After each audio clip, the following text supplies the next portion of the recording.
I like him not, nor stand it safe with us to let his madness rage. Therefore, prepare you.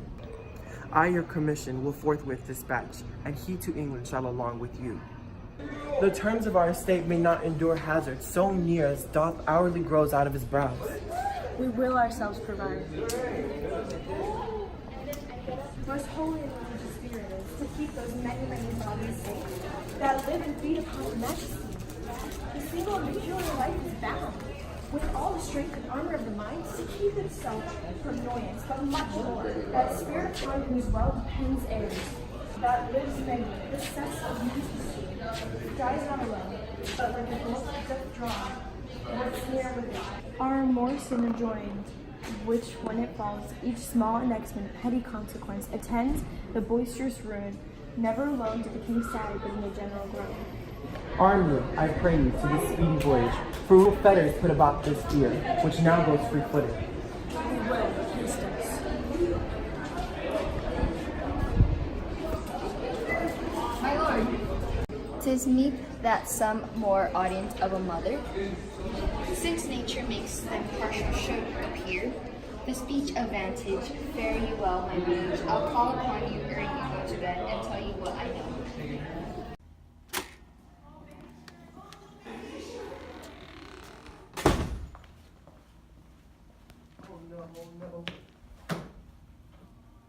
Oh, my offense is rank, it smells to heaven. It hath the primal eldest cure upon it, a brother's murder. Pray can I not? Though inclination be as sharp as will, my stronger guilt defeats my strong intent, and like a man to double business abound. I stand in pause where I shall first begin, and both neglect. What if cursed hand were thicker than itself with brother's blood? Is there not a rain enough, sweet in heavens, to wash it white as snow? Whereto serves mercy, but to confront the visage of offense? And what in prayer but this twofold force to be forestalled ere we come to fall, or pardon being down, then I look up. My fault is past, but oh, what form of prayer can serve my turn? Forgive me my foul murder. That cannot be, since I am still possessed of the effects for which I did the murder. My crown, my own ambition, my queen. May one be pardoned and retain the offense in the corrupted currents of the world? Offense gilded my hand, may shove by justice, and oft 'tis seen the wicked prize itself buys out the law, but 'tis not so above. There is no shuffling, there the action lies in his true nature, and we ourselves compelled even to the teeth and forehead of our faults to give in evidence. What then, what rest? Try what repentance can, what can it not? Yet what can it? When one cannot repent, oh wretched state, oh bosom black as death, oh lime soul, the struggling to be free. Art more engaged? Help, angels, make an essay, bow stubborn knees and heart with strings of steel, be soft as sinews of the born babe, all may be well.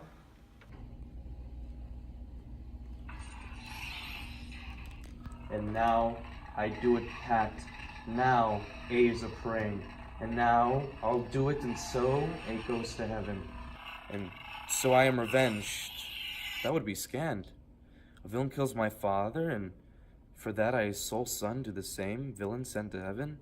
Why, this is higher salary, not revenge. I took my father grossly, full of bread, with all his crimes brought blown, as flush as May, and how his audit stands, who knows save heaven? But in our circumstance and course of thought, 'tis heavy with him. And am I then revenged, to take him in the purging of his soul, when he is fit and seasoned for the passage? No! Up sword! And know thou a more horrid hint, when he is drunk asleep, or in his rage, or in the incestuous pleasure of his bed, at game a swearing, or about some act that has no relish of salvation in it, then trip him, that his heels may kick at heaven, and that his soul may be as damned and as black as hell. My mother stays, this physic but prolongs thy sickly days. My words fly up, but my thoughts remain below. Words without thoughts, never to heaven go. My king! Good Laertes, if you desire to know the certainty of thy father, is it writ in your revenge that, soothsake, you draw him both friend and foe, winner and loser? None but his enemies. Will you know them then? To his good friends thus wide I'll ope my arms, and like the kind life-rendering pelican, repass them with my blood. Why now you speak? like a good child, a true gentleman, but I'm guiltless of your father's death, and most sensibly in grief for it. It shall at level to your judgment appear, as day does to your eye. Let her come in. How now? What noise is that? Oh, heat, dry my brains. Tears 7 times salt. Burn out the sense and virtue of mine eyes. By heaven, thy madness shall be paid with weight, till our scale turn the theme. O Rose of May! O Rose of May, dear maid, kind sister, sweet Ophelia, oh heaven, is it true the wits of a maid should be as mortal as the life of an old man? Nature is in love, and where love 'tis find, it sends some precious instance of itself after the thing it loves. They bore him bareface on the fire. Hey, noni, hey, noni, hey, noni. And in his grave shed many a tear. Hadst thou thy wits, and didst persuade revenge, and could not move thus? And you must sing a down, and you call him a downer. Oh, how the will becomes it. It is the false steward that steals its master's daughter. This is nothing's more than matter. There's rosemary, that's for remembrance. Pray, you love, remember. And there's pansies, that's for your thoughts. A document into madness. Here's fennel for you, and columbines. And here's rue for you, and here's some for me. We may call it Herba Grace Sundays, and you may wear your rue with a difference. Here's a daisy. I would give you violets, but they withered all when my father died. But they say it made a good end.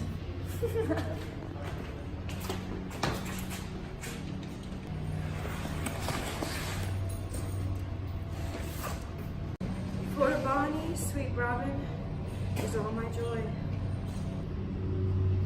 Thoughts and afflictions, passion, hell itself, she turns to favor and to greenness.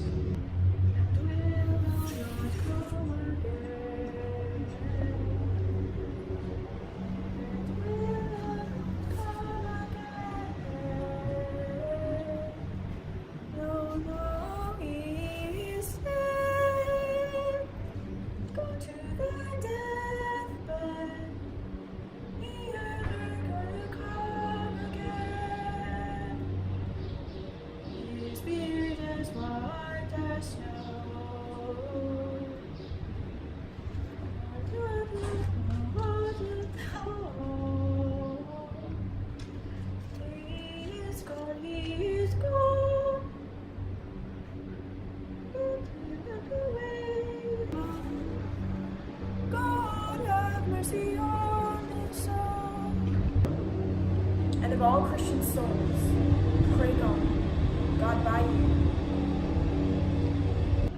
Do you see this? Oh God! Laertes, I must commune you with your grief. Or you deny me right, go but apart. Make choice of whom your wisest friends you will, and they shall hear you and judge twixt you and me. If by direct or by collateral hand they find us touched, we will our kingdom give, our crown, our life, and all that we call ours, you in satisfaction, but if not, you content to lend your patience to us, and we shall jointly labor with your soul to give it due content. Let this be so. His means of death, his obscure funeral, no trophy sword, nor hatchment o'er his bones, no noble rite, nor formal ostentation, cry to be heard as 'twere from heaven to earth, that I must call into question. So you shall, and with the offenses of the great I call, I pray you go with me.